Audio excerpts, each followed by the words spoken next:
on respecte nañu respecte présomption d'innocence te surveiller dossier bi nag. alors amul xaritu amul jege amul lenn dossier ñun ñëpp a yem ci yoon.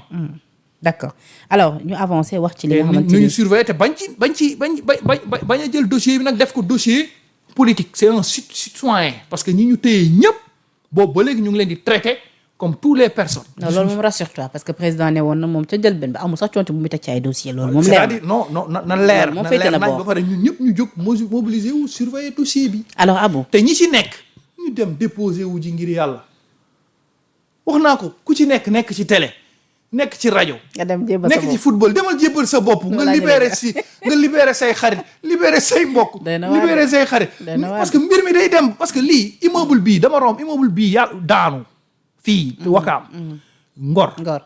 Penda immeuble bu nit fanaan kenn jógul xeex kenn jógul wax mu fanaan mu daanu misaal la. d'accord ñun ñu def taw ba jàng alxuraan gis nga mbir mi ni muy leeree. ñii téléphone ñii ci àdduna kenn xamul woon seen si. fi mu ne nii mbir mi yàlla dafa nekk ci yoon di ko leeral. d'accord alors Abou ku ci nekk ngir yàlla. ci réforme ngir yàlla Penda dañuy ñaan njëkk ñi ci nekk. ñu dem wane seen bopp nañ dem déposer wane seen bopp. sa bëgg-bëgg leer na ñu dem dugg. d'accord parce que tamit ñu ngi tas kër yi. alors ñu ngi tas mbokk yi ñu ngi tas xarit yi. ci lu ñeel li nga xamante ni ñu ngi yàq parti yi. waaw parti bi nga tudd léegi Pastef ci tënk ñoom ñu ngi jëm ci waajal seen bopp ci ab congrès war a nag jëm ci li nga xamante ni moo di falub njiitu parti bi di Pastef comme pour dire que ni ñoom parti lañu boo xamante ni tamit démocratie moom daanaka seen parti la njëkkee ku mu neex fu mu ne nii boo bëggee samp moom mën nga déposer déjà sa candidature ñi ngi koy waajal bu baax baax ñi ci jëm. non xam nga moo lay wan ni xam nga tey kenn mënu leen tere loolu parce que parti politique bu nekk da ngay war a def say congrès organiser wu def say investiture mais ñëpp waroon nañ ko mën a def ba mu des ñoom parce que ñoom ñoo nekk parti au pouvoir Penda ñoom ñooy régler problème mu 2029 heure bi ñoom ñi waxoon ni bu ñu faloo ku ñu fal nga nekk directeur wala nga nekk DG dangaa waroo politique Ousmane Sonko wax ñu ko ci livre solution am nañu kenn mënu warul cumuler politique ak loolu ñu fal leen 2 ans Sénégal di souffrir économiquement ñoom ñu ne 2029 jublu tal seen parti te Macky le parti avant le patrie nit ñi dem ba gis ni parti bi la gën a toj ñu xeex ko ci gor sa wax ja amatul sax 1 an ñii yegg si tey di wax waxu congrès di wax waxu 2029 tey opposition bi sax am na ñoom pareeguñu ñoom ñu dénk leen réew dénk leen responsabilité réew ñu yor ay salaire te ñi fa nekk ñëpp di ko organiser kenn ku ci nekk da ngaa yor ay responsabilité étatique le premier ministre dafa yor ay responsabilité étatique premier ministre warul yegg ci congrès bi te fekk démissionné wu. premier ministre bi ngi waajal sax bilan wu ñaari atam. non xam nga tey dama ni. ci njiital gouvernement c'est manquer de respect askan wi la.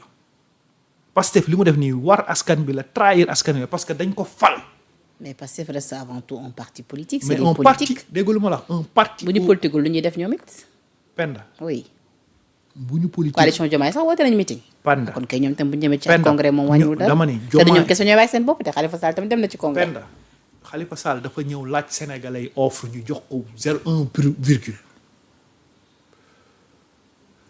Idrissa ñëw ñu jox ko 1 virgule xaw ma 0 virgule ñu jox leen 54% Penda offre la ñu jox sénégalais yi ñu fal leen teg leen au pouvoir sur la base de bu ñu yegsee dañuy indi rupture Penda élection locale amagul décret bu koy wane ni day organiser ñëwagul 2 ans ñu jox leen assemblée nationale Penda benn loi boo xam ne ci askan wi lay impacté gisuñu ko fa ñu jëm fii ñu yegg 2 ans yi ñi ñuy xiif mar ñiy lekkuñu liggéey emploi ñun la parti bi falu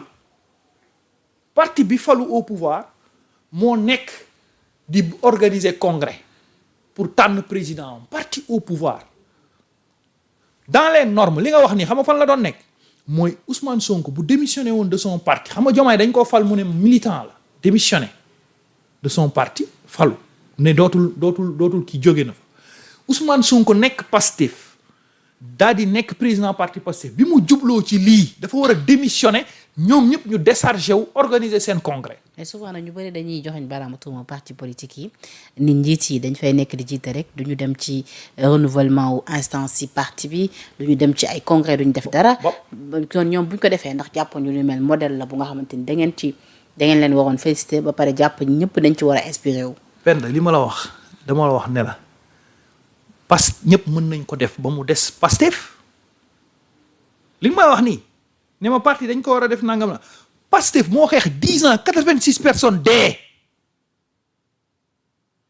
ñii dee ci rapport Mame Mbaye Niang Ablaye Ba dee ci seen régime ndax da doon laaj rappel bourse familiale amul ñu jëm ci crise Pastef indi livre solution ne bu yegsee day ñëw dina régler problème yi dana def contrat dana Pastef moo ko wax sénégalais yi booy porter seen projet Pastef moo toog pouvoir Pastef mënul toog pouvoir nekk mel ni moom mooy opposant Khalifa Sall dafay defaru jiwaat Barthélémy Dias bu ñu ko bàyyi woon bu nekkoon maire de Dakar bàyyi fi mairie Dakar dem di wër di def tournée tey ñëpp koy jëm. waaye Sonko nee na la moom gisu ci problème bu war a delluwaat ci opposition bi. déggul ma Sonko gisu ci problème te ñemewul dem ci opposition bi parce que privilège état la téye ay DGM privilège état la ñu téye ay député privilège état la ñu téye. waaw yow Sonko ñi mu àndal bëgg ko def président 2020 nag nga mel ne ay privilège. mais buñ ko bëggee def président 2010 dañuy démissionné wàcc Barthélémy Dias mi bëgg a nekk président 2029 Sénégal yëpp d'accord nañu Sénégal yëpp d'accord nañu ni mu ngi koy wut. d'ailleurs parlons de Barthélémy Dias sax moom maa ngi gis Bamba Fall ni coppite ñu bi indi ci article L29 ak L30 dafa war a bénéfique également à Barth et Barth dans ce cas là war na war a mën a récupérer waat mairie bi nag Abbas Fall mi ngi alerté dañ fa bëgg yebal ak délégation. non xam nga déggoo li ma la wax xam nga li ma wax kay c'est très clair xam nga Abbas Fall bi mu ne dañ fa bëgg a yebal délégation spéciale waa pouvoir am lay wax ni ñu def ba jox ko mairie buñ ne dañ koy jox délégation spéciale dafa war a nangu parce que joxuñu ko mairie ci yoon ki la jox mairie te jëloo ko ci yoon nga sàcc ko foqati ko ñu jox la fal la kaay liggéey kaay tabax ngay concurrencer borom café yi yéen na jaay séddale café la Abbas nekkee foofu Abbas mooy yuuxu pour victimiser wu xam nga lu tax muy yuuxu parce que dafa perte Dakar ba pare loolu question victimisation la parce que xam nga Baye Mayoro Diop bi bokk coalition Diomaye président mais dafa nekk ñoom dañuy politique xam nga Pastef dañ leen fal ñoom ak Diomaye président ñuy politique di foowee askan wi ku attaqué président de la république ñu dàq la mut maa mot képp koo xam ne ni da ngaa attaqué premier ministre Baye Mayoro boobu ba léegi mu ngi song mais mu ngi ci postam donc fi mu ne nii dama la wax ne la congrès bii ñu jëm nii mais xam nga moo tax ma ne la wax naa ñëpp ne leen Bassirou Diomaye moo nekk di gagné combat bi te yëguñu ko lan moo tax Pastef enclenché congrès bi parce que Diomaye si sorti le 2 bii Diomaye moo leen jukku waxu Diomaye bi mu ne. le 9. Diomaye bi mu le 2 bi mu def nii mooy 2 mai conférence de presse am bi xam nga Diomaye conférence de presse am bi xam nga Diomaye day politique dañ ko fal muy politique. le 2 bi dafa jël TFM ne Ousmane Sonko dafa tere ñëpp TFM mu jël TFM indi Assane Gueye mu xam ne Moustapha Diop mooy lantinoor porte parole Pastef agent de com waa Pastef mu indi ko pour wax ak waa Pastef. Pape Alé Niang ñëpp a gisoon ni benn moment Ousmane Sonko la gënoon jox bopp la gënoon lii pour Diomaye wan na ko ni maa fi teg maa yor décret yi mu ñëw taxaw teg ko.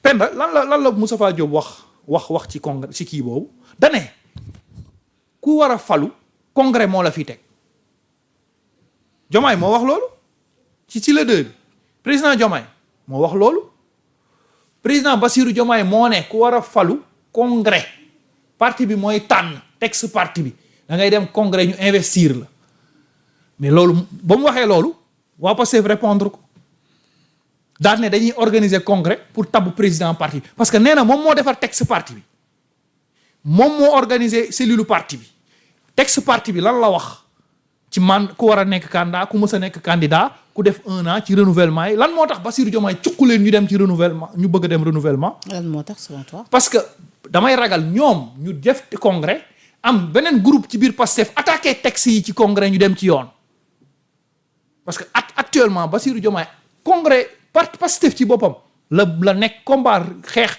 interne Pastef la nekk te Bassirou moo leen yóbbu fi kon donc Bassirou moo téye xeex bi. mais pour ñenn ñi c'est déjà clair que ni Sonko la ñuy renouveler waat. dama ne texte yi sur quelle base xam nga texte yi Bassirou nee na moo defar texte yi moo bokk ci ñi defar texte yi benn dégg wax bi. dégg naa ko kay. mu ne congrès la ñuy tànnee. mu ne texte bi ñeel handicapé rek la defaroon te loolu prison la ko. te moom ci boppam bu ñuy def congrès moom daf ci war a bokk parce que ba léegi militant la instance yi war a tànn yi ñu war a diriger ak yooyu su dee dañ ko def jaarale wuñ ko yoon lan moo tax waa PDS ku ñu dàq duñ la jox këyit notification. kon Bassirou bu ko neexee tey jii mu déposé si candidature am. ci li nga déglu ma xamante la moo di njiital bu ko Pastef. neexee ay nit dem porter candidature am ci biir Pastef. lu ne mel sa amoon mun na jàll. non xam nga lan mooy am. bul mooy ragal ay recours am.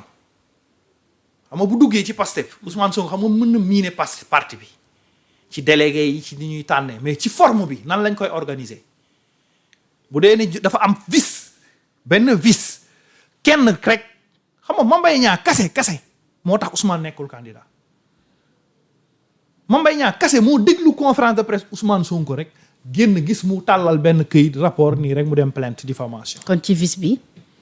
te Diomaye déwu ne de gars yi dañu wax man leen Diomaye est victorieux ci meeting le 9 bi ci 2 bi ci côté politique te jusqu'ici moo continuer di am victoire jusqu'ici Ousmane Sonko est en train de perdre du temps Pastef est en train de perdre le combat. kon actuellement sur le plan politique da nga jàpp ne Diomaye moo nekk di moom. Diomaye moo nekk di gagner. waaye Khalifa Sall nee na moom lu ñu mel coup de théâtre rek la. xam nga déggoo li ma la ñaari yi am nii ci coup de théâtre xam nga li am yëpp ay suñu yaay Aïssata Tall Sall dafa sauver Sénégal ci le fait que dugaluñu recours.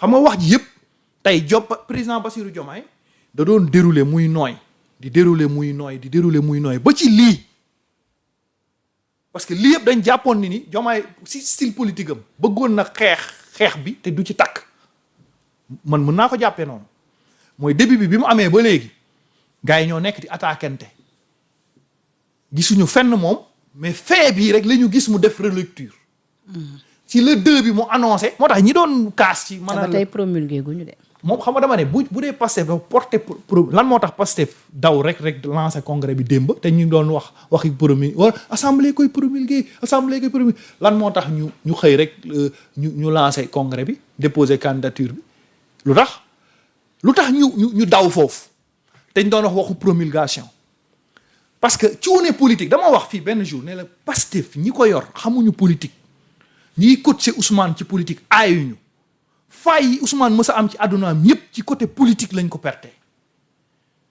faay yépp ci politique lañ ko perte ba ñàkk parti ci côté politique ba président de la république tey mu ngi téye texte parti yi te texte parti tax nañ Landing Savané ñàkk parti. mais lu tax Khalifa bi doon ànd ak ñoom démb fréquenté leen xam leen. xam lu ñu capable tey mu osé devant tout le monde. ni leen coup de théâtre képp la man la Khalifa Sall dafa mën politique. te waxtu wi mu génn daf ko xam. parce que jàpp na ni sax bruit amul. te ñu koy féliciter di ko rendre hommage liñ bëgg rek mooy ne faire plus parler de l'opposition. Khalifa Sall fexe na ba dugal ci bopp sénégalais yi que ñii dañu nekk di ñu comploter léegi dafa dugal benn bal ci seen camp parce que li tax Khalifa wax loolu génn ci waxtu woowu wax loolu mooy ci loi bi ci clarification loi bi si la ñuy xam su promulgation amee ñu ne Bassirou Diomaye da nga ñu doon foowe conséquences yi Bassirou Diomaye di am fii lay njëkk am conséquence politique su fekkente ne ni Bassirou Diomaye jàllalewul loi bi dafa yóbbu conseil constitutionnel c'est clair ñu xam ni dualité am na c'est confirmé Khalifa Sall dafa leen yóbbu ci kii boobu pour peuple bi jàkkaar Khalifa dafa mën politique te Khalifa gis nga waxtu wi mu génn mobilisation bi mu def ñi mu dajale Khalifa Sall li assise nationale Benno Siggil Sénégal Yewwi Askan Wi ba ñu yegg si fii Khalifa Sall moo nekkoon. mais sëñ Mbacké Ndiaye dafa jàpp ne Khalifa dafa juum foofu.